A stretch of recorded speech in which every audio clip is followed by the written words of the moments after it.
Hello vlog hogs, welcome back to another vlog. If I look like I'm in a weird spot, it's because I'm sitting on the boat actually. It's just parked at the dock. I'm not like out on the lake or anything, but you know, I'm just out here actually enjoying the lake while it's still warm outside. I'm not like swimming or anything. I just came out here to eat my lunch, but I'm feeling a little bit sad. So I know that I had mentioned in the previous vlog that my parents might be selling their house or like getting a new house or whatever. And whenever I got here today, my dad was actually on the phone with the realtor, and I think that they're going to do it. And so I'm very, very excited for them because the new house is going to be great for them and like great for their hobbies and lifestyles and everything like that. But I'm actually feeling a lot more sad about this than I thought that I would be. I said, and I do feel that I don't really have like a huge attachment to the actual house here, but for like selfish reasons, I'm kind of just like, dude, you can't leave the lake. Like, you actually cannot beat this. And I mean, you've seen plenty of clips from here, but I'll definitely insert some and like turn the camera around for you. But I'm just like, how can you leave this, you know? And it's really nice to have your parents live at the lake because of course in the spring and summer, whenever it gets warm enough, like we can come out here anytime. Really any time of the year we can come out here, but it's nice to have the ability to like swim, take the boat out. I don't ever go on like jet skis and stuff, but they have jet skis. We like to paddleboard. It's just nice to have access to the lake. And whenever they first moved here, like they were going out on the lake way more, and they're not really going out on the lake that much these days. So it does make sense for them, I guess, to not really live here anymore. But yeah, I'm just feeling kind of emotional about it. I was crying a little bit about it earlier, which I was not really expecting, but I think change is just always hard. And even if you don't have a huge attachment to the house, it's like you start to think about like the memories. And Shane and I were first dating, or whenever Shane and I started dating, they lived in this house. We've had like every holiday here for the past 10 years or whatever. We watched the eclipse here. We came over here and had like a fun cookout and watched the eclipse a few years ago, whenever that was. You know, my nephew was born not here at this house, but like while we were living at this house. And I don't know, it's tough whenever things change, but the new house is going to be great, and it's mostly going to be great for them. But yeah, I wanted to come out here to eat my lunch today to just kind of enjoy it. And I'm like, I need to come out here as much as I can in the next couple of weeks and just soak it all in, because there is nothing better than sitting out here by the water and just relaxing, or like eating a meal, reading a book, doing anything. I just like to sit out here and just sit and watch. So that's what's up with me today. I'm feeling a bit emo, like I said, more so than I expected to be, but that's just part of life. Things change, and this may not even be like set in stone, so I'll definitely like keep you updated, because I could be out here all emotional and like maybe the deal doesn't go through or whatever. But as of right now, it seems like it's gonna go through. And my dad earlier was like, would you be sad if we got rid of this place? And I was like, yeah, I actually really would. I like didn't think that I would, but now that I'm actually like faced with it, I'm like, damn, it's kind of a bummer. So let me just show you what they're giving up over here. Okay, here's my current view, just sitting on the boat. This is what you see. Nothing but gorgeousness, gorgeous lake. They've got a wonderful dock, as you have seen before. You've seen lots of clips of me like swimming out here and just hanging out here. And I mean, it's just so beautiful. Sorry, I'm on my phone. Like, look at that. You kidding? I probably should have vlogged with like this in the background, because what a much more beautiful view. But yeah, I gotta go. I gotta quit reminiscing. But like I said, there may be more footage of their place, or just the lake in general, in the next couple of vlogs. So yeah, I'm gonna go be emo for a while. Hello again, I'm officially home. I had to go to the grocery store. I actually had to go to 2 grocery stores because I was looking for a lot of things that I had to get, but I had to go to 2 because they didn't have what I needed. I needed some gluten-free flour, the one that I usually use. I usually use Bob's Red Mill, but they had the King Arthur kind, but I didn't want to try that because I've never used it before, and so I'm just afraid, and I really want to make some pumpkin bread for Shane whenever he's coming back. And then I also needed some gluten-free whole oats, and neither of the stores had that either. So I'm gonna have to figure that out. But anyway, I got a few things. I figured I would do a little grocery haul because I rarely ever do a grocery haul. One of these is like soaking wet, so I'm not really sure what that's about, but I think I may have spilled my water on it. But anyway, first I got rotisserie chicken from Publix. That's my favorite. I used my reusable bags in Kroger, but then didn't have any room for Publix. We've got some gluten-free pretzel sticks, some frozen broccoli, Chobani strawberry, and then my favorite Dove ice creams. Also, mind you, a lot of this is just like junk and snacky stuff because I was hungry whenever I was there. We're already pretty good on produce. We have a lot of like lettuce, spinach, spring mix, avocados, apples, all kinds of stuff already. So I went to get a few things for some recipes that I wanted to make, and then I was tempted by other yummy things that I saw. So we've got some sea salt popcorners, walnuts, fingerling potatoes. I love fingerling potatoes. Ooh, these I got and I want to eat one right now. Kind dipped clusters, dark chocolate almond butter. Oh my God, I want to eat one of, we're going to try those after I wash my hands. I got a few packs of tuna because I love tuna, but I have not had tuna in over a year. The last time that I had tuna, I actually got sick, and it was not because of the tuna, but it's just like an association thing. But it's such an easy way to get protein, and I really love tuna, so I got some of that to maybe have. I don't know that I've ever tried the cheddar kind of the Quaker rice cakes, but I also got the big caramel kind because I know that I love those. Let's see. I got some oat milk. This kind of pissed me off. I got a big thing of orange juice for a recipe. I wanted one of the smaller bottles, but I couldn't find any of the really small bottles. So I got a ton of orange juice, but I guess I could also use this in like smoothies or something, or potentially Shane will drink it whenever he's back. I got some blueberries and some strawberries. Those are also for a recipe. Some cherry tomatoes, and then some more bananas. One of these looks kind of rough, but that's okay.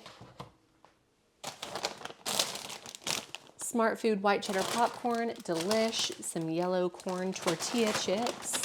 What else is in here? Ooh, artisan nut thins, the flax kind. They have quite a few of these. They have like flax seeds, multi-seeds, and a few others, but the flax are my favorite, and we always have a really hard time finding those. So I got those since I saw them. Some more like thick cane sugar. I like to put that in my tea and also use it for recipes. I needed more peanut butter, and then I also got some crunchy almond butter, again, for a recipe that I want to make. I really like crunchy almond butter, but I don't like crunchy peanut butter. And then I got 1 can of pumpkin because I'm pretty sure I already have a can here. I'm not sure exactly how much I need for the recipe, but 'tis the season for pumpkin recipes, and Libby's is the best, okay? That's a time where I'm going to buy the brand name for sure. So that's my little quick grocery haul. Yeah, I don't know. I'm just going to try to decide what to have for dinner tonight. I got these fingerling potatoes so I could roast them and have them with like rice, maybe rotisserie chicken. Maybe I could do roasted potatoes, rotisserie chicken, rice, and then the frozen broccoli. I love broccoli. Broccoli is like one of my all-time favorite green vegetables, but it does not agree with me. But I'm like, you know what? I haven't tried it in a long time, so we're going to try it again. So yeah, hopefully I can get what I need for the other recipes, and then we can do a little bit of like baking slash cooking. Not really cooking, but I'm hoping that I can find the oats and the flour and we can do a recipe together because I found a couple that are new that I really want to try. Oh my God, I almost forgot to try these. I just washed my hands, so let's try these kind clusters. They had quite a few different flavors of these as well, but this one seemed the best to me. Oh yeah, they're not too big either. That's nice. Oh, it smells good. So here's what it looks like. Just like chocolate and nuts. Oh, crunchy. Oh my God.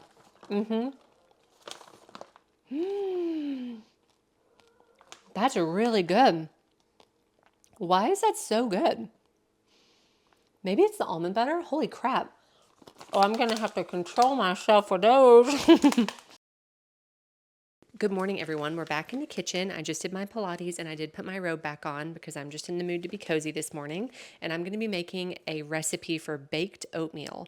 Now, I am not really a huge oatmeal person. I have it every now and again. I used to really like to eat it with toast, and I would like spoon it onto the toast and then eat it that way. So I'm definitely the kind of person where like I need something crunchy with my oatmeal. But I found this one bowl baked oatmeal recipe from Sally. Of course, there are tons of baked oatmeal recipes out there, but this one looked pretty neutral and like you can kind of adjust it however you want. And then I had said yesterday that I went to multiple stores and couldn't find organic, well, not organic, but gluten-free old-fashioned rolled oats. But I finally got some because I realized that I could do a Whole Foods delivery through Amazon, and they had this and they had my flour. So I was like, yeah, let's just go ahead and do that. And then I was like, this is a lot of oats for someone that doesn't eat a lot of oatmeal, but maybe I can use them for cookies or something. But also I'm hoping that I really like this recipe and that I like want to make it regularly because she has some like nuts and some fruit in it.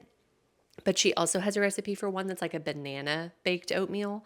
And in the recipe, she says that you can put like peanut butter, almond butter, any kind of fruit, chocolate chips. I mean, you can do whatever you want to it. So I think I'm just going to do blueberries in mine and then maybe serve it with like yogurt or almond butter, fresh berries, banana, something like that. But yeah, I just printed out the recipe. I'm going to preheat the oven, and there are a couple things that I have to do first. I think what I'm going to do is set out a couple of the cold ingredients like milk, eggs. We have maple syrup in the fridge. You're also supposed to melt some butter, but you want to let it cool. So I might go ahead and set those things out and then like make a matcha, do a couple of things while those things sit out, and then we can actually start the bake. So I've got to figure out what size pan I need to use because she has multiple options, 9 by 9, 11 by 7, but on the recipe, it says that there's a note for a 9 by 13 that you need to double the recipe. So I'm like, I hope that I have a 9 by 9 pan. I don't know. We'll figure out what we've got, but I'm hoping that this is good. Like I said, I'm not a huge fan of oatmeal, but this, like the picture of it, hold on, let me show you the picture of it. Okay, like look at that. Doesn't that look delicious? It looks kind of crispy. It looks kind of soft in the middle. She's got a lot of berries in hers, but I'm just going to do like walnuts and blueberries. It also has cinnamon and vanilla extract. So I'm going to try to like not go too far from the main recipe. That way I can just see how it is. And then in the future, if I do want to make it again, then I can always adjust it like as needed from there. So yeah, let's hope that this is good. And I don't know, we'll see.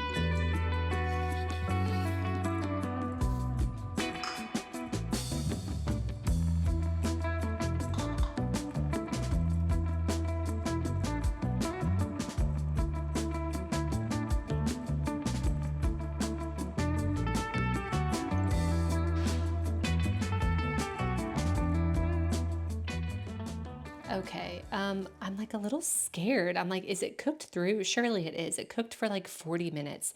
I left it in there just a little bit longer than it asked for. All the blueberries look really yummy. I'm glad that I put so many blueberries in it, but okay.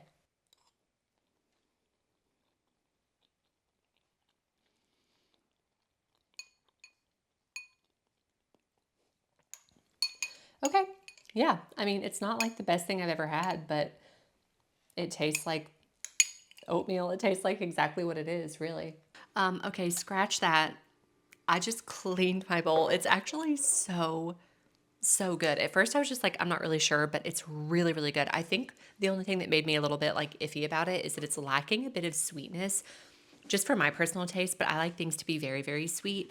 So maybe next time I might add some more berries into it. I don't think it needs more blueberries, but it might be good with strawberries baked into it, or maybe even like raspberries to give it a little bit of tartness. But I personally feel like it would be really good served with some fresh fruit as well, like fresh bananas, fresh strawberries. That's probably how I'll eat it tomorrow. But she recommends serving it with yogurt, which would also be yummy. And I also think that I might add a little bit more spice next time and potentially swap out the vanilla syrup for vanilla bean paste just to see if that adds a little bit more of like a vanilla flavor. But truly, as it is, it's really good. It just tastes like an oatmeal baked good and it's not super sweet. So if you don't like super sweet stuff, you would probably love this. And I'm really excited. I want to see how it lasts because she says that you can cover it tightly and keep it in the fridge for up to a week. So I might try it again tomorrow. I'm actually going out to breakfast with my mom and brother tomorrow, but maybe I can have some. I mean, this would be good for lunch. This would be a good snack. I'm really excited that I tried a new recipe and that I like it because I'm always looking for like better things that I can eat for breakfast. I'm not a huge breakfast person and I find that I just prefer to have like a bowl of cereal in the morning for breakfast. But I don't know. Sometimes I feel like I eat fairly well, but I just feel like I'm not getting enough nutrients sometimes, you know what I mean? And oatmeal is one of those things that it's like, it's really good for you. It's very filling. It's easy to just like add other good stuff on top of. So I might get a little bit more. Okay. Don't tell anyone.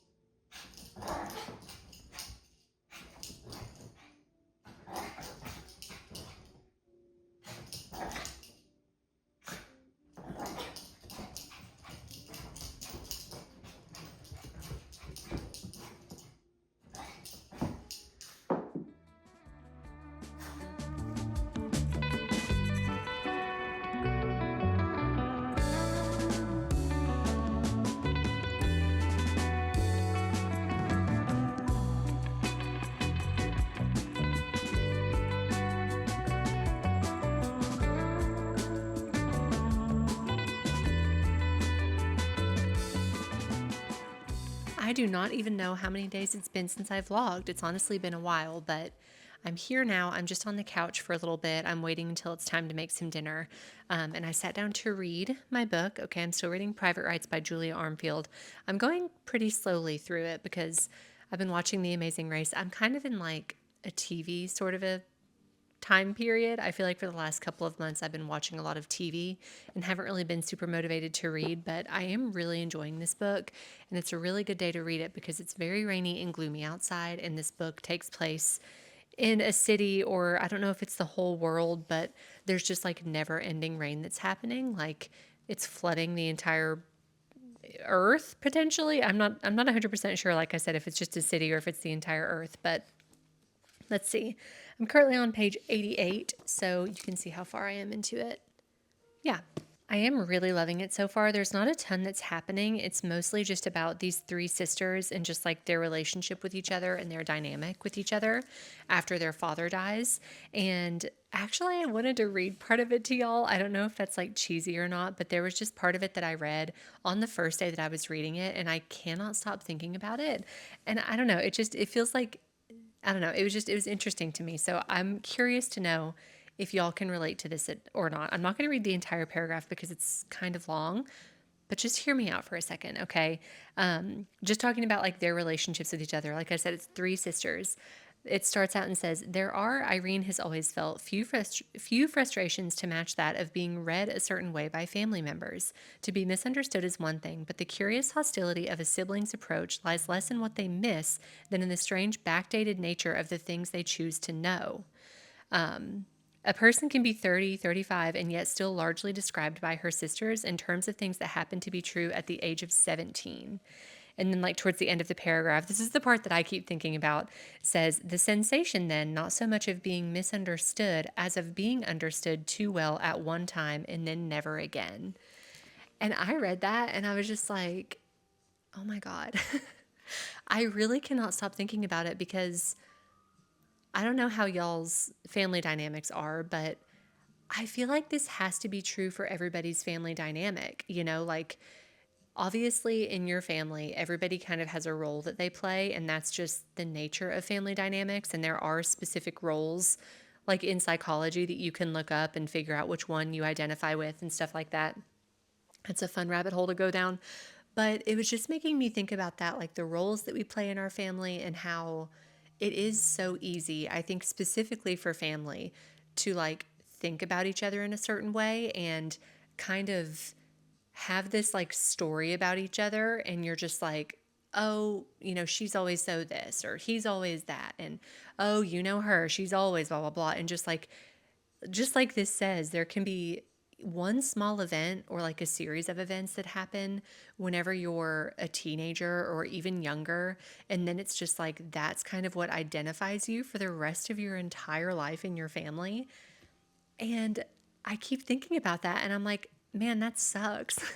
And like, that is just so unfair that we can't grant each other a little bit more flexibility in those ways, because like I'm definitely guilty of it. Like, there have been times in my adulthood that I've gone to have conversations with family members that have been like tough conversations that I don't want to have. And part of why I'm so nervous about them is because I'm like predicting how the other person is going to react, because it's like, oh, I know that they're going to be X, Y, and Z. And then the conversation ends up going way better than I thought. And I'm like, maybe I shouldn't just automatically think that they're going to be a certain way. There are definitely like stories that we tell ourselves and about our personalities and our characteristics. And I think a lot of those stories that we tell ourselves are based on things that happened whenever we were much younger. I mean, that's basically what therapy is. It's like going into all of that. But it's like, what do you believe about yourself that has been a story about you? Is it a story that like you've made up about yourself? Is it a story that like your family made up about yourself? Is it even valid, or is it based on like one thing that happened whenever you were like 6 years old? It could just, I don't know. These are the things that I think about. I love it whenever I'm reading something and there's something in the book that makes me ponder. Okay, I love to ponder. Like, I love to be sitting on the back porch reading my book and go, you know what, let me close this for a second. Let me actually close this and look off into the distance and think about this for a while. And that's what I did whenever I read that. I was like, so true, so true. We're very, I don't know, unforgiving, I guess, with family members and siblings. And this book so far is just a lot of that. It's a lot of the relationship with the sisters, a lot of assumptions about what the other one is thinking, or predictions on how they're going to respond. And I think that that's very true to real life, at least in my experience it is. And I love my family, and my family, they're all great. But like, again, I do think that this is like a universal experience, which is why I'm bringing it up, because I didn't know if any of y'all might think that that was interesting or if it would resonate with you. But I keep thinking about that one line and I'm just like, oh my God, she's got a point. I'm going to sit and read for a little bit. It's about 4:30 right now, and then I'll probably make myself some dinner around 5 o'clock or so. And then I get to stream tonight. I unfortunately have to take a little bit of time. I need to stop sitting like this with my shoulder up, actually, because I have to take a little bit of time off of Silk Song, the game that I've been playing, because I love it so much. I don't have to take it off. I don't have to take time off of it because I love it so much. I'm sad to take time off because I love it so much. And when I say take time off, I mean like a day or two. But I keep getting really, really horrible neck and shoulder pain, and like pain at the very top of my spine, like a bunch of tension. And I know for a fact it's from playing Silk Song, because there's a lot of hard boss fights, a lot of like repetitive movements. And I think it's like part of my stream setup as well, like the way that I have to have my head just like slightly turned this direction to look at my monitor. So anyway, I'm going to play The Sims tonight, and I'm really excited about it actually, because I've been kind of in the mood to like just play some cozy Sims, do some building and decorating, and I'm going to actually build a little cafe tonight. I've never done that before. I usually always build and decorate houses, but I've wanted to build a little like cute fall cafe for a long time, and I never have because I've always been nervous about it. But I went ahead and like built it offline, and we'll do most of the decorating on stream. So that's my plan for tonight. Shane is back in town, but he is working late. Sorry, Birdie's over here eating her foot. Birdie, quit. Shane's back in town, but he's going to be working late tonight, so happy to have him back. But I'm on my own for dinner yet again. And yeah, that's my plan for the evening. So I'm going to end the vlog here. I think that we've gotten enough footage for this one, so I hope that y'all enjoyed it. Thank you for hanging out with me as always. I hope you enjoyed baking with me in a little grocery haul and whatever this little conversation was that I decided to just have. But yeah, thanks for being here, and I will see y'all in my next video. Bye!